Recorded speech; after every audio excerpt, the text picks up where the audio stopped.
Welcome, stranger. Name's Halleck, and it's a pleasure meeting you. I run this little shop. Got enough supplies here to keep you alive and fighting.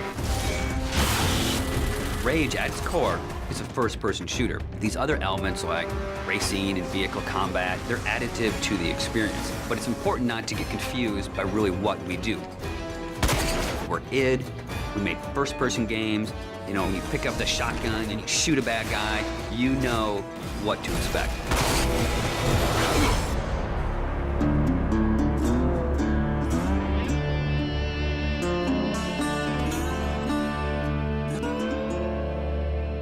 So in Rage, what we've tried to do is in every new environment that you enter, we give you a new weapon or a new ammo type or a new engineering item to keep the experience fresh. And as you play through the game, your arsenal grows and grows.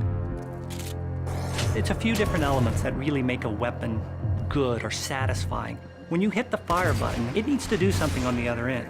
And that's where you get the feedback from blowing a head off or seeing a cool death animation. You know, I've always loved shotguns in all of the id games especially. I think if we didn't have a shotgun, a lot of fans would be upset. But the crossbow, because it's so different and so new, it's almost like this utility weapon. My favorite weapon in Rage is the wing stick. Let me guess. You want to know how to throw a wing stick. The wing stick is an offhand, instant throw weapon. The wing stick is such an iconic weapon. It's this bladed death boomerang, and it has like a smart nano targeting core is some of the mythos that we've built into it. And if you time it right, you can chop the heads off of mutants with it. We have these things we call gadgets or engineering items. Things like a little remote control car with a bomb attached to it. Now you're building this little defense turret. If you have the parts and you have the plans to build it, you can build these anywhere in the world. So now you're running around, you're firing, and instead of just tossing a grate or just throwing the wing stick, you're tossing down a little defense turret. When we have other more complex engineering items as you progress through the game, things like sentry bots that are automated robots that shoot all your enemies for you. If you utilize some of the other gadgetry items, you can make it a thinking man's game. But it doesn't stray too far from our core mechanics. It's one button. It all follows the same principle. I pay nicely for quality goods. There is an economy, and when people first think about the economy, they think RPG.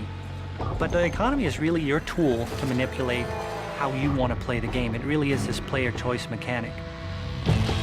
So you're picking up this cash and these other cool items, then you sell it and you pick which ammos you want to buy.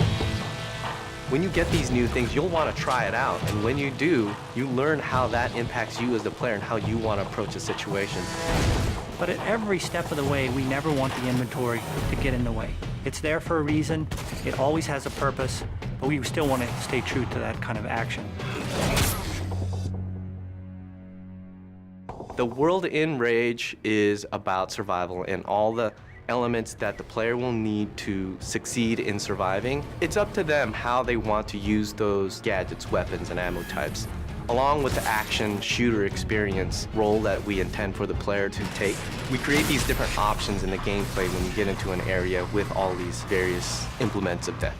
Or, you know, you may not want to have any strategy. You just may want to kick in the door, pull out your big shotgun, and start blasting away at the bad guys. We really give players the opportunity to engage the enemy AI in the way that's best for them. And we feel that that adds a lot of life and replayability to the game.